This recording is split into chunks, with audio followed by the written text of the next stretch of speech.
പഞ്ചായത്തിന്റെ നേതൃത്വത്തിൽ നിയമ അവബോധന ക്ലാസും നിയമസഹായ ക്ലിനിക്കും സംഘടിപ്പിച്ചു.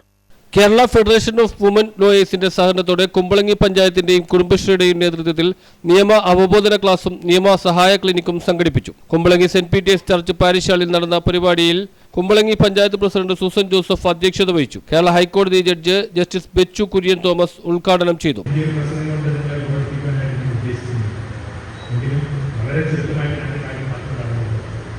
ആദ്യമായി 60 വർഷം പൂർത്തിയാക്കിയ സുഗണവാദ സാറിനും 50 വർഷം അഭിഭാഷക വൃത്തി പൂർത്തിയാക്കിയ കെ. ജോസഫ് സാറിനോടുള്ള ആശംസകൾ ആദ്യമേ നേർന്നുകൊള്ളുന്നു.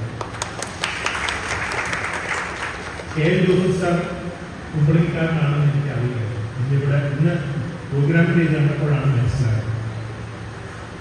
എന്നാൽ ഇവർക്ക് രണ്ടുപേർക്കും ഒരു പ്രത്യേകതയുണ്ട്. അതിപ്പോഴാണ് എനിക്ക് മനസ്സിലായത്.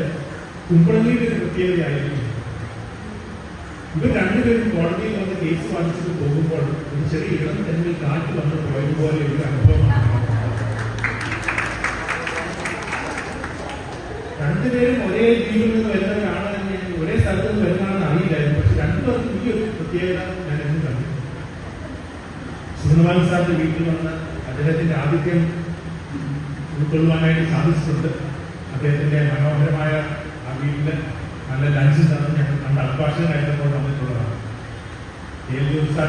അതുപോലെ വിളിക്കുമായിരിക്കും ഞാൻ പ്രതീക്ഷിക്കുന്നു. ഹൈക്കോടതി ജഡ്ജ് ജസ്റ്റിസ് ശോഭ അന്നമ്മ ഈപ്പൻ മുഖ്യാതിഥിയായിരുന്നു. വാർഡ് മെമ്പർ റീത്ത പീറ്റർ ചടങ്ങിൽ സ്വാഗതം ആശംസിച്ചു. അഭിഭാഷക വൃത്തിയിൽ 60 വർഷം പൂർത്തിയായ സീനിയർ അഡ്വക്കേറ്റ് എൻ സുഗുണപാലൻ, 50 വർഷം പൂർത്തിയായ അഡ്വക്കേറ്റ് കെ. എൽ. ജോസഫ് എന്നിവരെ ചടങ്ങിൽ ആദരിച്ചു. Advocate P. K. Shanthamma, advocate Ranjitha Jaison, Kumbalangi panchayat vice president P. S. Sageer, Kudumbashree CDS chairperson Judy Antony, Serena George തുടങ്ങിയവർ സംസാരിച്ചു. തുടർന്ന് നിയമ അവബോധന ക്ലാസും നിയമസഹായ ക്ലിനിക്കും സംഘടിപ്പിച്ചു. News bureau, Kumbalangi.